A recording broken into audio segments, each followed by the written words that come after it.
चेतावनी, वार्निंग, भड़ुए, गद्दार, गांडू, हरामखोर और लवड़ू इस वीडियो को ना देखें, क्योंकि अगर आगे देखते हो और अगर गांडू और गद्दार हो तो आज कान और गांड दोनों से खून निकलने की ज्यादा आशा है। जो इंटेलेक्चुअल्स हैं, जो हाई सोसाइटी के लोग हैं, वो ना देखें। आज तो मिट्टी की कसम है, जो बात करूंगा कड़वी करूंगा, देखना नहीं देखना आपकी मर्जी है। गद्दारों और देशभक्तों के बीच में एक बहुत बड़ी लड़ाई है। तो देशभक्त तो ये थे, अब गद्दार कौन है? मेरे हिसाब से जो मुझे लगता है, हर वो आदमी, चाहे वो आम आदमी हो, चाहे सिंपल साधारण एक जनरल पब्लिक हो, चाहे एक ऑफिसर हो, चाहे वो किसी मीडिया हाउस का बैठा हुआ बॉस हो, चाहे वो किसी बहुत बड़ी ऑर्गेनाइजेशन का सीईओ हो, चाहे वो नेता हो, चाहे मंत्री हो, हर वो आदमी जो इस देश के सिपाही का सम्मान नहीं करता है, उसकी शहादत का सम्मान नहीं करता है, और यहां बैठ के हमारी रोटी खा के अपने नाजायज बाप पाकिस्तान की तरफ से बोलता है, हर वो मादर चोद, हर वो बहन चोद गद्दार है इस देश का, और मेरे लिए वो देशद्रोही है। बड़े बड़े जो इंटेलेक्चुअल्स बैठते हैं चैनल पे, और वो भी आदमी, गद्दार कौन है बे? जो यहाँ की फैसिलिटी चाहिए, एजुकेशन यहाँ की चाहिए, हमारा टैक्स पर एक भारत के आम जो नॉर्मल बंदा है, जो मेहनत करता है, मिडिल क्लास का आदमी, उसके टैक्स पर तुमको पढ़ाई चाहिए, और तुम उसके बाद चैनल्स पर बैठ के बहरान बानी जैसे मादर चोदों को, टेररिस्ट एक नहीं जितने आएंगे बहन चोद गांड में घुसड़ देंगे, उतनों को मारेंगे मादर चोदों को। समझ में आए भाई?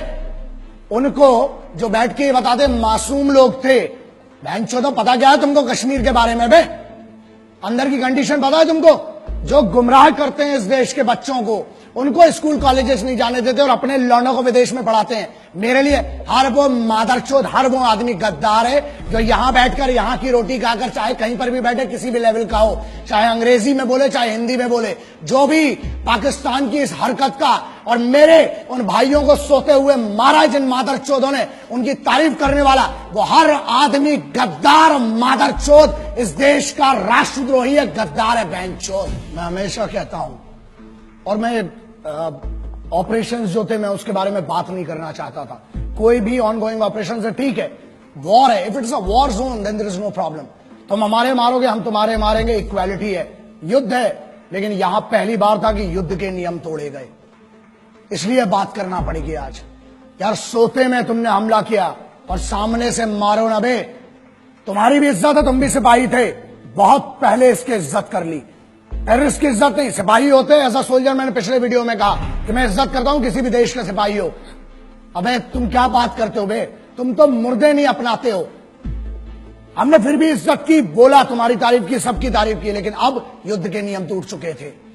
लाखों ईमेल आए हैं, 7 लाख से ऊपर ईमेल हैं। पूरी टीम पागल हो चुकी है जब से हमला हुआ है कि सर अब कुछ बोलना पड़ेगा। और आज बोलना इसलिए जरूरी है क्योंकि जवाब देना पड़ेगा। कुछ बड़ुओं को अब पता नहीं इनको क्या बोलूं, समझ में नहीं आता, क्योंकि एक वीडियो में मुझसे गलती हुई थी, मैंने कुत्ता बोल दिया था एक आदमी को। उस भड़ुए को कुत्ता बोल के ना मुझे गम हुआ, क्योंकि जब मैंने घर जाके अपने वो 2 शेर देखे ना, कुत्ते देखे, जब घर के देखे वो बच्चे, तब लगा कि यार कुत्ते से तो वफादार कोई होता ही नहीं है। इन हरामियों को मैंने कुत्ता बोल के ना, उस कुत्ते की जात पे मैंने उसकी बेइज्जती कर दी। एक नेता है, एक सांसद है, एक स्पोक्स पर्सन है, उसने एक बात कही। क्या कही वो बहुत जरूरी है, मैं आपके सामने पढ़ के सुनाता हूं। उसने फेसबुक में, ट्विटर में क्या शेयर किया और बेशर्मी से क्या लिखा और क्या कहा, उसका जवाब आज जरूरी है। उरी में मारे गए सारे सैनिक घूस देकर आर्मी में भर्ती हुए थे, अच्छा हुआ साले मारे गए। इस पर इतना हाय तौबा क्यों? भारत माता के लिए बोझ बने हुए थे, आतंकियों ने सही काम किया। इस आदमी ने एक दूसरे इंटरव्यू में, एक और आइटम है, एक और है, उसने क्या कहा? उसने ये कहा कि भारत की तरफ से जो सिपाही मरे उरी में, वो शहादत नहीं है। शहीद कौन हुए? जो पाकिस्तान की तरफ से आए। ऐसा है नेताजी, मादरचोद, हमको भी मौका दो ना तुमको ऐसा इस टाइप का शहीद करने का, बहनचोद। एक काम कर, सजेशन देता हूं, बहुत गांड में गूदा है ना, बोल मत बहनचोद। एक काम कर, अब तेरे पास जो सिक्योरिटी है ना पुलिस की, उनको हटा और बाहर जाओ और एक सिपाही के परिवार से जिसका शहीद हुआ है, उरी की छोड़, कभी भी उसके परिवार से जाके जरा बोल। गांड में घुसड़ देंगे तो पूरी तेरी राजनीति जितनी तेरी चल रही है ना। अबे तेरे को शर्म आना चाहिए। देश का माहौल क्या है बे? आज देश गम में डूबा हुआ है और तुम जैसे भड़ुए मादरचोद, तुम लोग बहनचोद इसको अपनी मीडिया बाइट के लिए, अपनी पब्लिसिटी के लिए, तुम्हें पता है क्या दुख देते हो बे तुम। अबे पिछले हजारों बार बोल चुका हूं, कुछ नहीं दे सकते हो तो मादरचोद इज्जत तो दो कम से कम शहीदों को। सुनो बे झाटू, मंत्री है जो तुम्हारा है ना, जो तुम्हारा पद है, तेरा प्रोटोकॉल नहीं पता है, तेरा ना मेरे पास पूरी ज्यादा डिटेल नहीं है, लेकिन सुन, बहुत गांड में कूदा है, तेरे को बहुत चर्बी है ना। मेरे इसी में ईमेल आईडी आता है, मेरी चैनल का एड्रेस आता है, बहनचोद भेज वहां पर, अपना एड्रेस भेज और अपना नाम भेज। और तेरे को बहुत गर्मी है ना, अबे फौज ना गांड में नीचे डंडा डालेगी, कान से निकालती बहनचोद। अभी फौज के मर्जी, तुमने फौज के भी मार नहीं देखी है ना, अभी तुमने हमारा सम्मान देखा है बहनचोद। तेरे को बहुत गर्मी है, जो तेरे पास पुलिस का कैडर मिला है ना, तो क्या कहता है कि पुलिस के जो है वो, एक और स्टेटमेंट दिया ना इसी आदमी ने कि सोते रहते हैं, है ना। एक और मादरचोद है दूसरा, वो पुराना वाला भड़ुआ साला जिसको अपन ने पहले भी बात किया था हरामी के बारे में। क्या कहता है कि पुलिस और फौज में वही लोग जाते हैं जो अनपढ़ होते हैं या जिनके घर में कोई 1 रुपए का पढ़ा नहीं होता है, और जो लोग सिर्फ और सिर्फ 10वीं 12वीं बड़ी मुश्किल से पास कर पाते हैं, वो लोग जाते हैं। सुन, अब तेरे को बताता हूं, अबे चूतिए मादरचोद, तेरे को पता भी है फौजी होता कौन है? भारत का राष्ट्रपति, भारत का राष्ट्रपति भवन, हर राज्य का मुख्यमंत्री भवन, हर राज्य का सांसद, पार्षद, विधायक, हर राज्य का डेमोक्रेटिक जितना भी बड़ा आदमी हो, हर राज्य का संविधान, मतलब सुप्रीम कोर्ट हो चाहे हाई कोर्ट हो, उसकी सुरक्षा में हर चौक पे खड़ा हुआ एक पुलिस का सिपाही, हर बड़े एस्टेब्लिशमेंट के सामने संतरी बन के खड़ा हुआ एक सिपाही। अबे तेरी औकात नहीं बहनचोद कि तू उनके बराबर का बन सके। वो इस देश को चलाते हैं। तू अगर इन मंचों पे जाके इतनी बड़ी बड़ी बात कर पा रहा है ना, भोसड़ी के इसलिए कर पा रहा है क्योंकि वहां सिपाही हर चौगड्डे पर तेरे लिए खड़े हो, तेरे जैसे मादरचोदों को इतनी परमिशन दे रखी है। यही प्रॉब्लम है।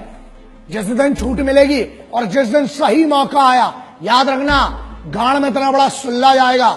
बहनचोद, अभी तूने बहुत मोहब्बत देखी और बहुत हुआ सम्मान तुम्हारा मादरचोदों। एक और सेंटेंस बोला इसने बहनचोद ने कि पैसा देके, घूस देके जाते हैं। अबे चूते तेरे पास दिमाग है लौड़े। बात एक्सट्रीम इनसेंसिबिलिटी की, शुद्ध भाषा में चूतियापा बोलते हैं ना जिसको, वो ये इन जैसे बहुत बड़े बड़े होशियारों जो बड़े बड़े यूनिवर्सिटीज में पढ़ रहे हैं, उनका कहना यह है कि फौज में पैसा देके जाते हैं और सोते हैं और राशन खराब करते हैं, राशन खाते हैं फ्री का, है ना।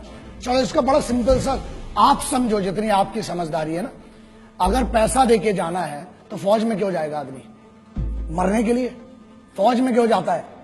फौज में कंफर्टेबल लाइफ नहीं है, तुम्हारे जैसी नहीं है। और बोलते हैं, हाँ एक और बात बोली कि आलसी है जो फौज में जाते हैं, वो लोग आलसी हैं इसलिए सो रहे हैं।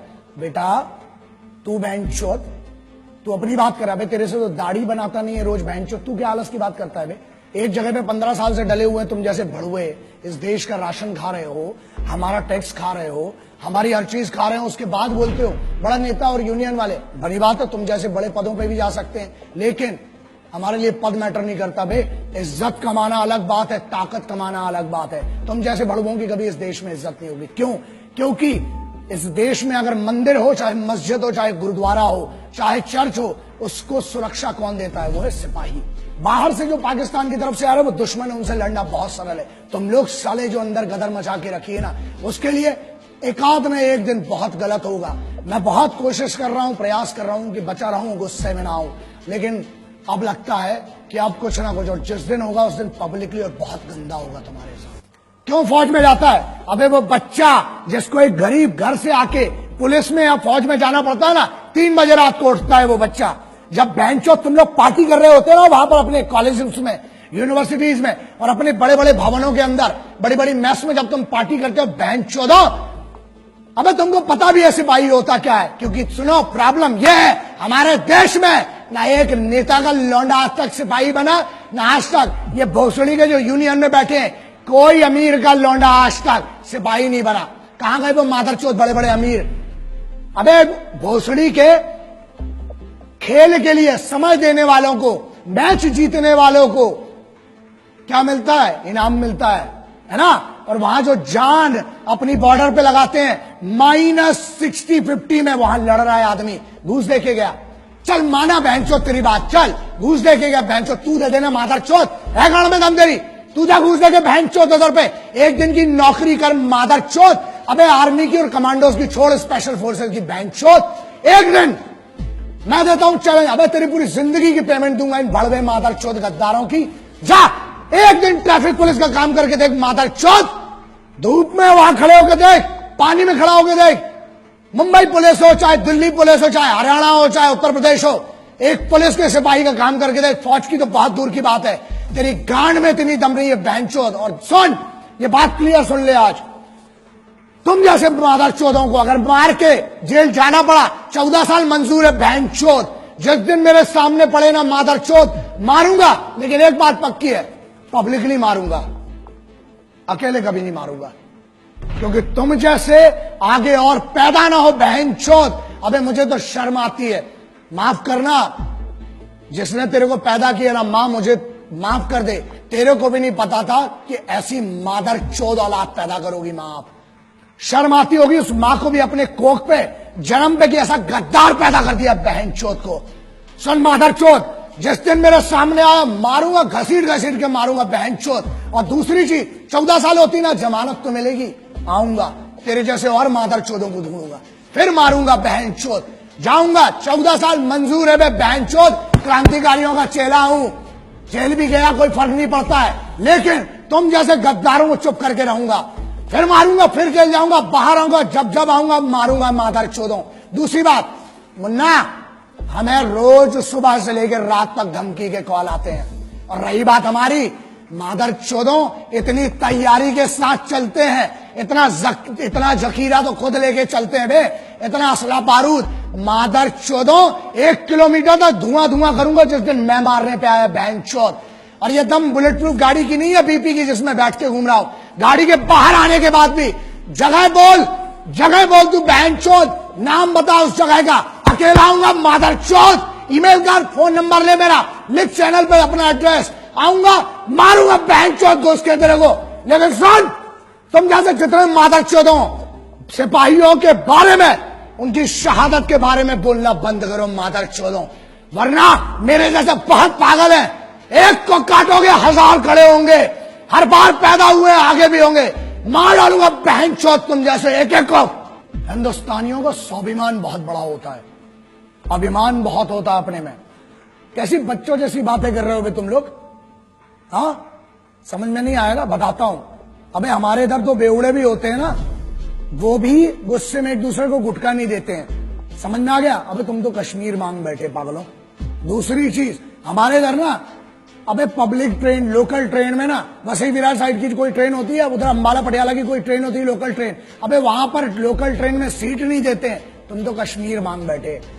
और अगर पैर की धूल होती तो फिर भी 1 लाख बार सोच के चलो दे दिया होता, मोहब्बत से मांगते तो। अबे तुम तो दुश्मनी में हमसे हमारा मुकुट कश्मीर मांग बैठे हो। हमारा था, है, और कुबा तो गांड में तो ले लेना बहनचोद, हमारा था, है और रहेगा। जितनी बार घुसोगे उतनी बार मारेंगे, आ जाओ, प्योर इन्विटेशन है। और रही बात हमारी, हम जैसे पागलों को घंट फर्क नहीं पड़ता बहनचोद, डंडा डालेंगे, पेलेंगे जितनी बार आओगे।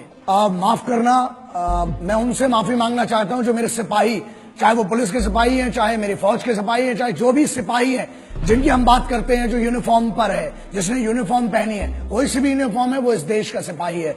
अगर इन गद्दारों को मैं जवाब नहीं दे पाया हूं ढंग से, या इनके सम्मान में कोई कमी रह गई है, तो मैं आपको वादा करता हूं, एक कमांडो वचन, एक सिपाही वचन है, जहां मिलूंगा, जब मिलूंगा, आपकी तरफ से अलग से इनकी गांड में डंडा करूंगा, अलग से मारूंगा बहनचोदों को। मैं सिर्फ, हम जो हैं, हम सिर्फ तिरंगे के सगे हैं, ना हम किसी के उपकार के हैं, ना हम किसी सरकार के हैं, समझ लेना, ना हम किसी के उपकार के हैं, ना हम किसी सरकार के हैं, हम हैं तो सिर्फ हर फौजी, हर सिपाही के परिवार के हैं। हमको किसी से कोई मतलब नहीं होता, ना हम किसी के उपकार के सगे हैं, ना हम किसी सरकार के सगे हैं। हम हैं तो हैं सिर्फ और सिर्फ एक फौजी और एक सिपाही के परिवार के सगे हैं। बस इतना मेरी तरफ से आज जितना हो सका इस भाई से करूंगा, आज भी कर रहा हूं, आखिरी तक इस मिट्टी के लिए लड़ूंगा। और अगर तुमसे ना हो सके तो बताना, ये भाई तो आखिरी सांस तक तुम्हारे लिए लड़ेगा और इस मिट्टी के लिए लड़ेगा। ये वादा रहा तुमसे, आज भी और आगे भी। जय हिंद। वंदे मातरम, इनकलाब जिंदाबाद, भारत माता की जय।